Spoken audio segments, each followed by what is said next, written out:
Thank you for joining us for My Wildlife Style Radio, a podcast series for busy wildlife professionals like wildlife rehabilitators, educators, and veterinary staff. I am your host, Emily Davenport, and I am the founder and executive director for the Rocky Mountain Wildlife Alliance. Our mission is to elevate the care and protection of Rocky Mountain wildlife by fostering a sense of community and collaboration among wildlife professionals. Continuing education and training is an important component of our mission. Most wildlife professionals don't have time to sift through literature reviews or veterinary journals, or even sit through hours of training videos and classes. We have designed our content for the busy wildlife professional so you can learn while you're driving to your center, or working on reports at your desk, or running on the treadmill, making dinner, or even walking your dog. We will offer these classes both in person and online. And in addition, we have created accompanying handouts and podcasts like this one that complement the classes and can be used internally with staff, volunteers, and interns. We believe helping wildlife professionals experience learning in their preferred format and at their own pace results in better educational outcomes. It is also part of our mission to help make continuing education more affordable and accessible so that more individuals can participate and become even more effective caregivers. In our first podcast of the year, we brought you 12 tips every wildlife educator should know. These tips included best practices for working with ambassador animals and creating efficient programming. If you missed it, you can listen to it on our website at www.rmwalliance.org. You can also listen to it on Apple Podcasts, Google Play, or your favorite podcast platform. In this episode, we are going to discuss the 10 tips every wildlife rehabilitator should know. Many of our listeners know that I have been rehabilitating wildlife for the last 6 years with a special emphasis on birds of prey. You learn a lot in a short period of time when you're caring for thousands of injured and orphaned wildlife patients a year. So these tips to me are truly best practices in the industry. And just like last month's tips, to make it onto my list, these tips had to pass a certain criteria. They had to be universally helpful to all in the field, and there had to be important constants based on my own experience working as a rehabber. And most importantly, they had to be meaningful to me. I collaborated on these tips with a handful of licensed wildlife rehabilitators that are working in the field right now, and we felt that these tips were the most important. With that being said, this is not a top 10 list, and these tips are in no priority order because what is most important to me may not be most important to another. But regardless, I hope you will take these tips to heart and talk about these tips with your staff and volunteers and add to them as the year goes on. In reality, I could probably do a podcast on each one of these tips alone, but today we're just gonna skim the surface on these tips, okay? So here we go. These are the 10 tips every wildlife rehabilitator should know. Number 1, stress kills. We all know that catching a wild animal causes immense stress on their system, right? And a rehab center is an unfamiliar and unnatural sensory smorgasbord for wildlife. There are unfamiliar sights and smells and sounds, and the air temperature and the humidity may be different indoors than it is outdoors. And there's strange vibrations from equipment and unfamiliar flickering fluorescent lights that can be stressful to our wildlife patients. Now, in the wild, there are 2 types of stress. There's eustress and distress. Eustress can actually be helpful. Some moderate or normal stress can be beneficial to a wild animal. It can motivate them to hunt or to forage. It can motivate them to learn techniques to escape predation. So generally speaking, it's motivation to survive. But distress, both in the wild and in captivity, can be debilitating or even deadly. Everything about the rehabilitation process is stressful to an animal. You may have heard of capture myopathy, which is a disease complex associated with the capture and handling of wild animals. Capture and restraint of an injured animal is extremely stressful, as we all know. And hey, in some cases, it's stressful to the handler as well. but stress can result in capture myopathy for our patients. The name capture myopathy, though, is a bit misleading in some ways because the animal doesn't have to be captured. It doesn't even have to be chased or handled to be susceptible. Some species are more susceptible than others. Species like deer, for example, and rabbits. Even some bird species like sandhill cranes and osprey are susceptible. It's even been reported in fish. Capture myopathy results in severe muscle damage due to the exertion or struggle. When the muscle is used, its metabolism changes from using oxygen to using stored energy in the muscle. This leads to a buildup of lactic acid, which goes into the bloodstream, where it changes the pH of the body and affects the heart's output. So if you think about it, if the heart doesn't pump the correct amount of oxygen to the muscle starts to die. From there, the product produced by the muscle's death damages the kidneys and damages other organs in the body. There's acute onset of capture myopathy, which generally results in death pretty quickly, sometimes within a matter of minutes. And then there's chronic cases of capture myopathy, where the animal may survive for days or even months, but will often die from heart failure later on. Clinical signs of capture myopathy can even be seen in an animal's blood work via elevated CK, LDH, and AST. At the Raptor Center where I used to work, we saw elevated CK and AST all the time, and it's possible that capture myopathy contributed to that. So there are many reasons why wildlife rehabilitators take their patients' stress so seriously, and I hope you will too. The environmental stress, coupled with the animal's injury or illness, can take a patient well beyond its normal threshold for enduring trauma. So what can we do to help alleviate stress in the rehab setting? Well, we can keep patients in a quiet area, use low voices, and limit handling as much as possible. Consider playing a background noise machine that plays bird sounds or water or things of that nature, natural sounds basically, and keep certain species out of sight and hearing of one another. Those are all things that we can do relatively easily to limit stress. Number 2, hands off is best. When animals come in for care, know how to triage the real emergencies. There are certain things that need immediate attention when an animal comes in for care and things that can wait. The things that absolutely need immediate attention are shock, severe dehydration, compound fractures, for example, hypothermia, and the removal of foreign bodies like barbed wire, netting, and string. But there's a lot that can wait. Things like administering food, mild dehydration can often wait, as well as cleaning of minor wounds, and most diagnostic tests can wait, as well as your full exam. So keep that in mind when you're getting patients in on admission. So consider shorter initial evaluations, but observe the patient over the next few hours or days. Remember, adrenaline will hide illness on admission. So when possible, let critical animals rest in a warm, quiet spot to calm down before administering treatment, and allow more stable wildlife to settle into the new environment after a full evaluation. Maintain a hands-off approach throughout the entire rehabilitation process. This not only limits stress, but also minimizes human imprinting and habituation.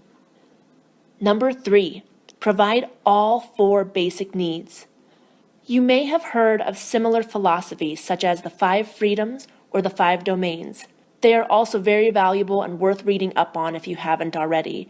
I've simplified them for myself and believe that every wild animal has 4 basic needs that are essential for optimal health. If any of these needs are missing, an animal cannot and will not thrive. Those needs are proper nutrition, shelter, security, and enrichment. Most animals have these needs met in the wild, but also need them in captivity. There's 2 that are really easy for us rehabbers to take care of right away, and that's nutrition and shelter. Think of a shelter it can be anything from a kennel to an enclosure, and it shelters the animal from the elements or visual and auditory stimuli. It should obviously be clean and free of organic debris like feces and old food. Nutrition, most of us, we've been trained on already, so hopefully you have a good foundation for that as well. But an animal also needs security and enrichment. Depending on the animal's species, age, and other factors, consider providing hiding places for them, hiding boxes, hiding cavities, nests that are specific for certain species, or foster parents for orphans to make them feel more comfortable. You can also put orphans of the same species together to provide safety and security. Add natural branches and plant material to their enclosures to provide some enrichment. This allows your patients to feel safe, secure, and comfortable, and will ensure a better outcome in the end. Number 4, maintain solid relationships with veterinarians. Wildlife rehabilitators are a self-sufficient breed, relying on their personal knowledge and experience to effectively help wildlife. But having a veterinarian that you feel comfortable with and that is comfortable providing care for wildlife not only gives you peace of mind, but gives you a greater chance of success in the end. And most veterinarians have access to new techniques and continuing education and the highest quality standards in the field. So maintaining good ties with a veterinarian is vital for success. A veterinarian will be invaluable for discussing cases, offering treatment strategies, and helping you manage difficult patients. A strong veterinary partnership can also safeguard the longevity of your rehab organization as well. Number 5, self-care helps patient care. This one is really important to me. One of the first things I learned when I began in this profession is that you cannot rescue an animal if you yourself need rescuing. Don't put yourself in harm's way. I like to call this the oxygen mask response. You know what I'm talking about. I would venture to guess that nearly everyone listening has flown on an airplane at some point in their life. And we all know that prior to takeoff, the flight attendant runs through the safety briefing. Seasoned travelers can probably recite it word for word at this point. And there comes a point in that briefing about oxygen masks. In the event of loss of cabin pressure, you are instructed to always put your oxygen mask on first before assisting others. These instructions are often counterintuitive to many of us because in the art of being selfless, you want to help others. How could I ever put myself before others, especially in the case of children or in our case, animals? But we've all heard of the dangers of compassion fatigue. It is a condition characterized by a gradual lessening of compassion over time. It is very common among individuals that work directly with trauma victims, such as therapists, nurses, police officers, paramedics, and especially those in the animal welfare field. And it was first diagnosed in nurses, believe it or not, in 1950. Sufferers can exhibit several symptoms, including hopelessness, a decrease in experiences of pleasure, constant stress and anxiety, sleeplessness and nightmares, and a pervasive negative attitude. This can have detrimental effects on the individual, both professionally and personally, including a decrease in productivity and the inability to focus, and the development of new feelings of self-doubt.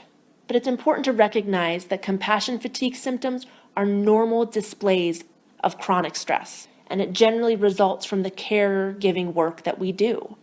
Too often, we continue to push ourselves through difficult, sometimes heartbreaking situations while enduring long days and back-breaking work.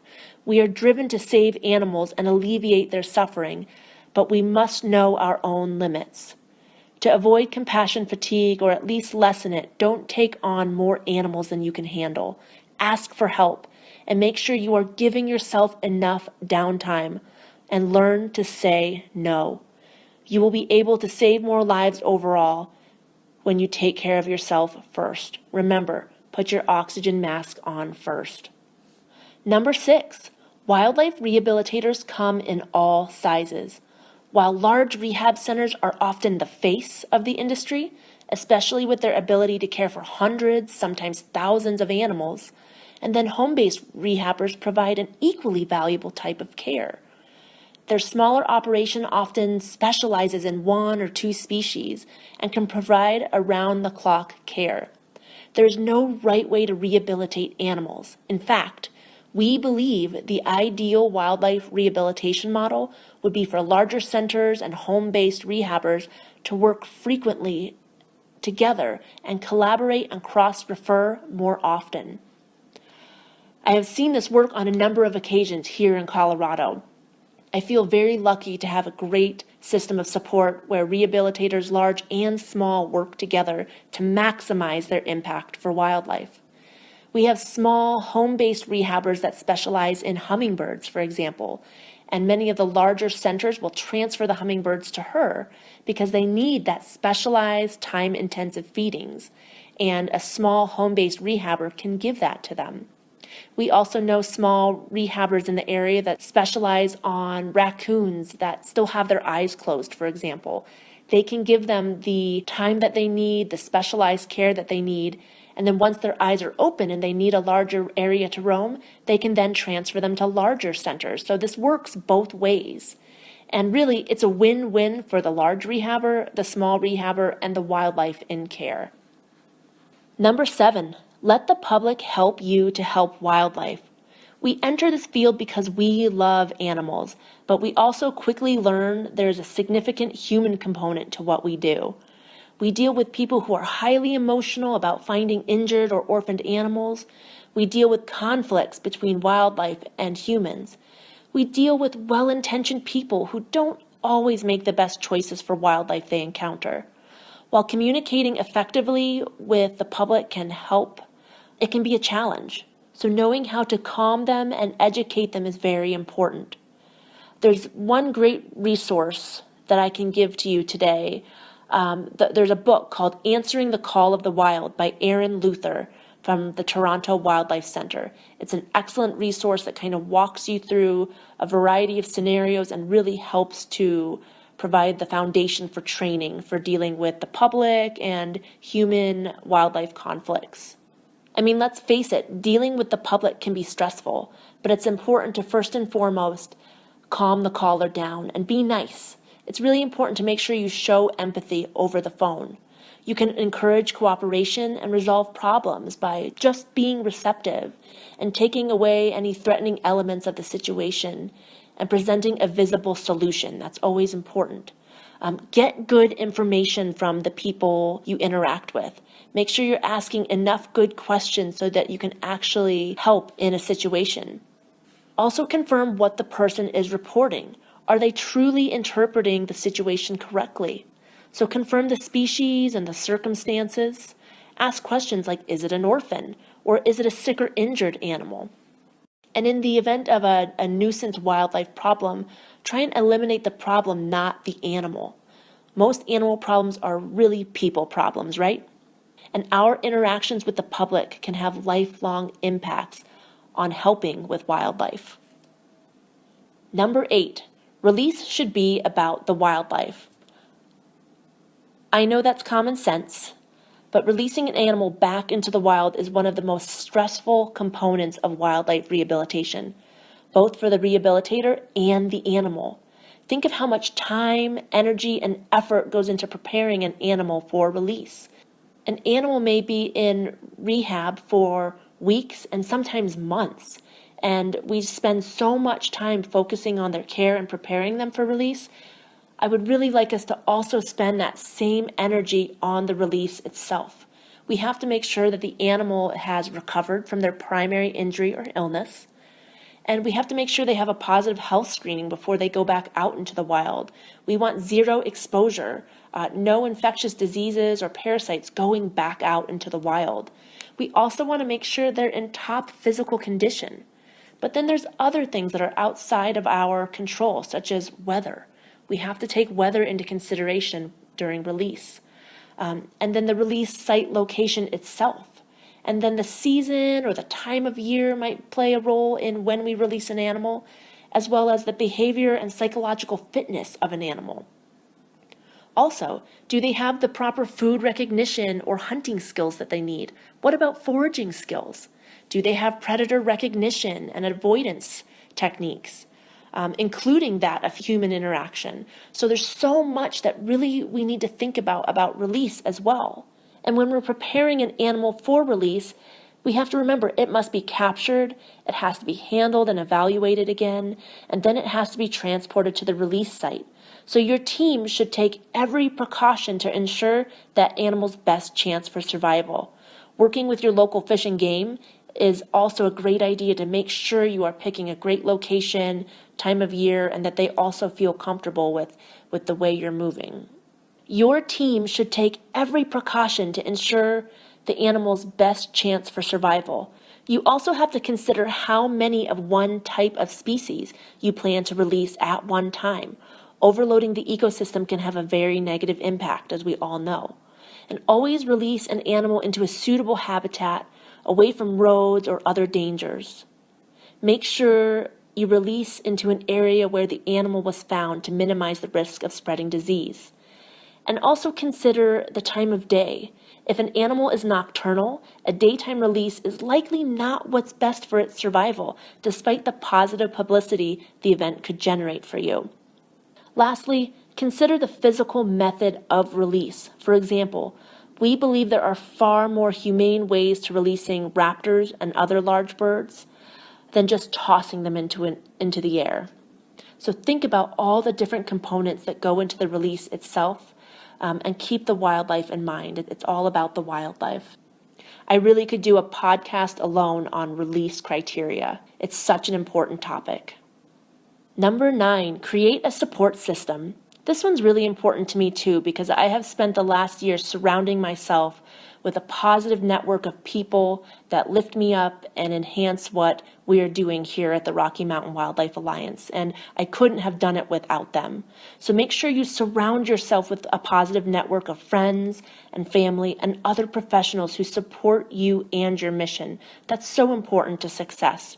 Check your state's regulatory website for helpful information about becoming a licensed rehabilitator. Consider joining organizations like the Rocky Mountain Wildlife Alliance, or the International Wildlife Rehabilitation Council, or the National Wildlife Rehabilitation Association. They have so many great continuing education opportunities and a great support network, so consider joining one of those if you haven't already. And lastly, number 10, work together. No matter how many other wildlife rehabilitators and organizations there are, remember, there is no such thing as competition in this profession. That's something I believe wholeheartedly. We have to remember, when like-minded people work together, we create a stronger, more professional, and more powerfully united mission for all of us. All right, we are just about out of time for today. If you would like to share this podcast, it is free and available for everyone. You can find this podcast and others on our website, Apple Podcasts, Google Play, and more. Tell us what you think of our show by using the hashtag MyWildlifeStyle and MyWildlifeStyleRadio. If you would like more information on this topic or the accompanying handout for this podcast, it can be found in our resource center on our website, and that's at www.rmwalliance.org. And if you would like to become a member and receive exclusive continuing education content, visit our website and go to our member center. Also, stay informed and follow us. Keep up with what we're doing. Make sure you follow us on Instagram, Facebook, Twitter, and YouTube. So thank you again for joining us for My Wildlife Style Radio. I look forward to bringing you more educational topics soon.